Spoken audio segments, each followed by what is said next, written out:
नमस्कार दोस्तों, आप सभी का स्वागत है आपके अपने ही YouTube चैनल में। दोस्तों, आज की इस वीडियो में मैथ के कुछ इम्पोर्टेंट क्वेश्चंस को लिया गया है। दोस्तों, इस टाइप के सवाल आपको सभी परीक्षाओं में लगभग बराबर देखने को मिलता है। और दोस्तों, इस प्रश्न को सोल्व करने के लिए मैं आपको बहुत ही आसान तरीका बताऊंगा। तो चलिए दोस्तों, बिना देरी किए हुए वीडियो को शुरू करते हैं। तो देखिए, पहला सवाल जैसे आपके सामने ही है, कहता है कि 342 और 348 और 316 का ये गुना करेंगे तो इकाई अंक क्या होगा। ठीक है, कहता है 342 गुना 348 गुना 316 का इकाई अंक क्या होगा। अगर इतना तीनों को गुना करेंगे तो इकाई स्थान पर क्या आएगा, ये पूछा है। तो दोस्तों, सबसे पहले मैं बात कर लूँ कि इकाई अंक कहते किसको हैं। जैसे 342 है दोस्तों, 342 जैसे है तो इसमें इकाई अंक कौन सा है। तो इकाई अंक दोस्तों, आप दाहिना ओर से जो गिनते हैं इकाई, दहाई, सैकड़ा, इस तरह गिनते हैं ना, तो इकाई अंक दाहिना और वाला अंक होता है दोस्तों, इकाई अंक। ठीक है, और दूसरा का होता है दहाई अंक। ठीक है, तो इकाई अंक पूछा है, इसको गुना करने की कोई ज़रूरत नहीं है। 342 गुना 348 गुना 316 इतना करेंगे तो बहुत समय लग जाएगा दोस्तों। तो करना क्या है, आपको करना ये है कि इकाई अंक पूछा है ना, तो इकाई अंक ही सबका गुना करिए। जैसे इसका इकाई अंक 2 है तो 2 गुना, इसका इकाई अंक 8 है, 2 गुना 8 करिए, 2 गुना 8 करिए। और इसका इकाई अंक है 6 दोस्तों, तो 2 गुना 8 हो गया 16। देखिए 8 दूनी हुआ 16, साफ करते हैं इसको। देखिए 2 गुना 8, 8 दूनी 16, 16 गुना 6, 16 96 हुआ। तो 96 में से इकाई अंक क्या होगा दोस्तों, 6। तो हमारा आंसर ऑप्शन डी हो जाएगा। ठीक है, इस तरह से कितना ही बड़ा बड़ा संख्या का गुना करके बताने का कहे कि इकाई अंक बताइए तो सिर्फ इकाई अंक ही पकड़ना है। 342 में देखिए 2 इकाई अंक है, इसमें है 8, 2 8 16 हुआ। 16 की जगह कुछ बड़ा हो जाता तो एक संख्या पकड़िए, इसको 6 और फिर इसको 6 से गुना करेंगे, 6 के 36, तो फिर भी इकाई अंक 6 आएगा। तो दोस्तों, इसी तरह आपको इकाई अंक को ही करना है। ठीक है, उतना बड़ा संख्या से आपको कोई मतलब नहीं है। यूनिट डिजिट का इसी तरह सवाल को करेंगे दोस्तों। उम्मीद करते हैं कि आप बात को समझ गए होंगे। चलिए बढ़ते हैं नेक्स्ट सवाल की ओर। आइए दोस्तों, दूसरा सवाल है कि 5000 रुपये पर 3 वर्ष में 10% वार्षिक चक्रवृद्धि ब्याज पर बनने वाला मिश्र धन ज्ञात करें। ठीक है दोस्तों, 5000 रुपया है और ये 3 वर्ष के लिए 10% वार्षिक चक्रवृद्धि ब्याज पर दे दिया जाए तो 3 साल बाद जो है ये मिश्र धन कितना होगा। तो मिश्र धन का मतलब ये होता है दोस्तों, जो कर्ज आप देते हैं या लेते हैं उसको कहते हैं मूलधन। मूलधन में दोस्तों, मूलधन में ब्याज को अगर जोड़ते हैं तो वही होता है मिश्र धन। मूलधन और ब्याज का योग ही मिश्र धन होता है। ठीक है, बात को समझ गए होंगे। मिश्र धन क्या है, तो वही कह रहा है कि 5000 रुपया 3 वर्ष के लिए 10% वार्षिक चक्रवृद्धि ब्याज पर दे दिया जाए तो मिश्र धन क्या होगा, यानी ब्याज और मूलधन मिलाकर कितना रुपया होगा। तो दोस्तों देखिए, इसमें कोई फॉर्मूला आपको चक्रवृद्धि ब्याज का लगाना नहीं है। करना क्या, आपको डायरेक्ट आंसर लाना है। कैसे, देखिए 3 वर्ष के लिए कहा है ना 10% वार्षिक ब्याज की दर से, क्या है 5000 रुपया है। 5000 को यहाँ पर लिख लीजिए, 5000 लिख लिए। इसका गुना 3 वर्ष के लिए कहा है 10% वार्षिक ब्याज। तो दोस्तों, ब्याज हमेशा बढ़ता है, घटता तो नहीं है। तो 100 में से जोड़ कर लिखिए। ठीक है, 100 में से जोड़ कर लिखिए। जय प्रतिशत का 10 का है तो 100 में जोड़िए, 110% होगा। तो 110 लिखिए, 110, और प्रतिशत का मतलब होता है बटा में 100। ठीक है, गुना क्या साल के लिए कहा है, 3 साल के लिए 3 बार लिखिए। 10% ब्याज है, चक्रवृद्धि ब्याज का सवाल दोस्तों इस तरह से जब आएगा, इस तरह से जब आएगा तो आपको फॉर्मूला कोई खोजने की काम नहीं है। 2 साल का कहे 2 बार गुना, 3 साल का कहा है 3 बार गुना, 4 साल का कहे 4 बार गुना।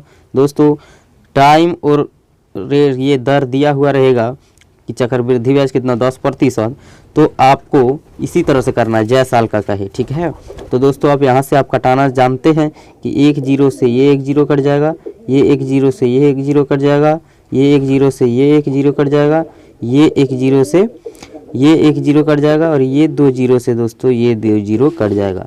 बचा क्या, बचा इधर 5 गुना ही वाला 11 गुना 11 गुना 11, यही बचा। तो इस सभी को गुना कर लीजिए दोस्तों।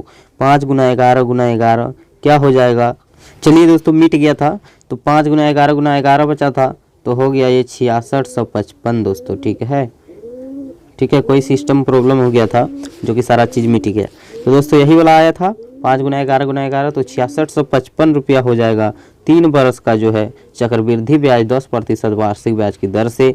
मूलधन और ब्याज दोनों मिलाकर दोस्तों 6655। अगर आपको इसमें कहे कि सिर्फ ब्याज कितना होगा ये बताइए, तो 6655 में दोस्तों ब्याज और मूलधन दोनों है, तो इसमें से ये 5000 जो है अपना मूलधन निकाल लीजिए, जो बचा वही 3 साल का ब्याज हो गया।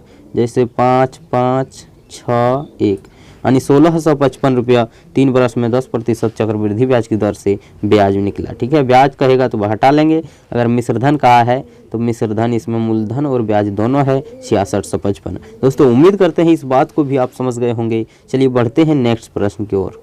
आइए दोस्तों तीसरा सवाल अपना है कि एक भिन्न के अंश और हर में 2 जोड़ने पर वह 7/9 बनता है एवं अंश और हर से 3 घटाने से वह 1/2 बनता है, तो वो भिन्न क्या है। दोस्तों ऐसे सवाल को दोस्तों आप एक्स वाई मान कर अगर बनाते हैं तो बहुत समय लग जाएगा, बहुत लंबा बनेगा।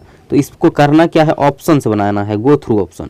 तो जैसे ए नंबर ऑप्शन में है कि 5/7, तो लिख लीजिए 5/7 वो भिन्न है जिसमें से दोनों में जोड़ेंगे अंश और हर। अंश किसको कहते हैं, ऊपर वाले को दोस्तों अंश कहते हैं और नीचे वाले को हर कहते हैं। ठीक है, तो अंश और हर में 2 जोड़ने पर, ठीक है, अंश और हर में 2 जोड़ने पर 2 जोड़िए अंश और हर में, लीजिए अंश ऊपर वाला इसमें 2 जोड़े, हर नीचे वाला इसमें भी 2 जोड़िए, कितना होगा, ऊपर में हो जाएगा 5 2 7 और नीचे होगा 7 2 9। तो यही तो कह रहा है अंश और हर में 2 जोड़ने पर 7/9 होता है, तो सही 7/9 हो रहा है। यहाँ तक बात सर्टिफाइज कर रहा है।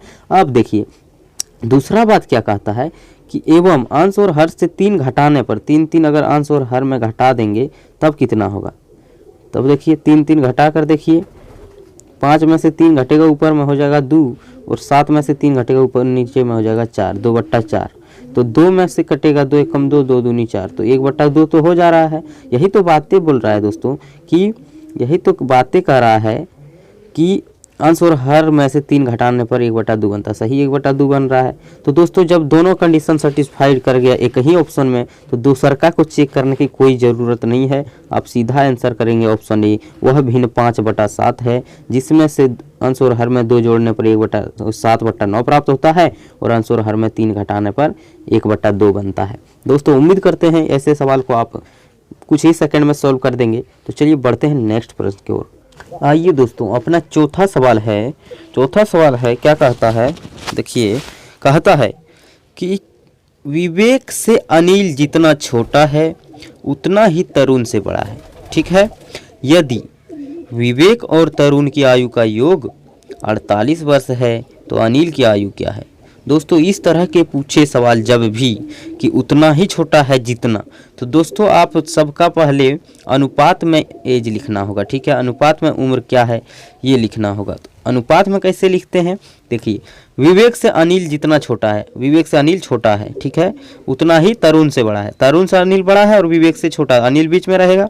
देखिए विवेक से अनिल छोटा है, बीच से विवेक लिखें, अनिल छोटा है विवेक से, और दोस्तों तरुण से बड़ा है, तो तरुण से अनिल जब बड़ा है तरुण सबसे नीचे आ जाएगा।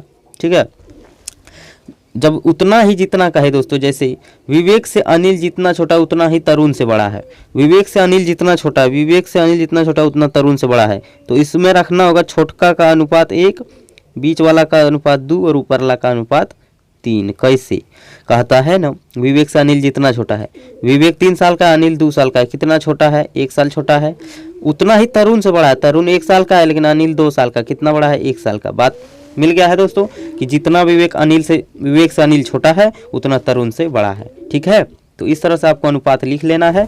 और क्या करना है, जिसका जिसका आयु का योग दिया, जैसे विवेक और तरुण के आयु का योग रियल में है 48 वर्ष, रियल में दिया है कि विवेक और तरुण का आयु का योग है 48 वर्ष, तो अनुपात में भी विवेक और तरुण का जोड़िए योग कितना है, 3 और 1 दोनों का है दोस्तों, 3 और 1 विवेक और तरुण का है, जबकि यहाँ भी विवेक और तरुण का योग दिया इसलिए वह उसी दोनों का जोड़ना है। 3 और 1 हो गया दोस्तों, अनुपात में योग 4, विवेक और तरुण का आयु का वर्ष, लेकिन 48 वर्ष रियल में है दोस्तों, ये भी योग है विवेक और तरुण का आयु का और ये भी योग है, इसीलिए दोनों आपस में बराबर होगा। तो अनुपात 4 का मान 48, तो अनुपात 1 का मान क्या होगा, 4 से भाग 48 में हो जाएगा। ठीक है, तो भाग दे दीजिए, 12 चौक 48, 12 आता है, तो अनुपात 1 का मान हो गया 12। ठीक है, अनुपात 1 का मान 12 निकल गया। तो किसका पूछा, अनिल की आयु क्या है, अनिल की पूछा है। तो अनिल अनुपात में है 2 दोस्तों, जबकि अनुपात 1 का मान 12 है तो 2 का मान 12 दूनी 12 से गुना हो जाएगा। 24 वर्ष का अनिल है दोस्तों। हमारा आंसर ऑप्शन डी में लिखा हुआ है 24 वर्ष। ठीक है, जिसका पूछेगा आप उसका बता देंगे। अगर कहेगा तरुण का आयु कितना है, तो अनुपात 1 का मान 12 है तो तरुण का अनुपात 1 है तो ये 12 साल का है। ठीक है, अगर अनिल का 24 हुआ और विवेक का कहता तो 12 अनुपात 1 का मान तो अनुपात 3 है इसका, 12 3 36 वर्ष। देखिए ये 12 साल का है, अनिल है 24 साल का, 36 साल का। देखिए उतना ही छोटा बड़ा है ना, 12 साल का अंतर। तो दोस्तों आप बात को समझ गए होंगे। तो हमारा आंसर क्या हो जाएगा, ऑप्शन डी 24 वर्ष का अनिल है। दोस्तों वीडियो कैसा लगा आप नीचे कमेंट बॉक्स में ज़रूर अपना कमेंट अपना राय दीजिए। और दोस्तों वीडियो अच्छा लगा है तब लाइक करिए। और आप हमारे चैनल पर पहली बार आए हैं और सब्सक्राइब नहीं किए हैं तो चैनल को सब्सक्राइब कर लीजिए। दोस्तों आज के लिए इतना ही, फिर मिलते हैं किसी अगले वीडियो में। तब तक के लिए थैंक यू, बहुत बहुत धन्यवाद आपको।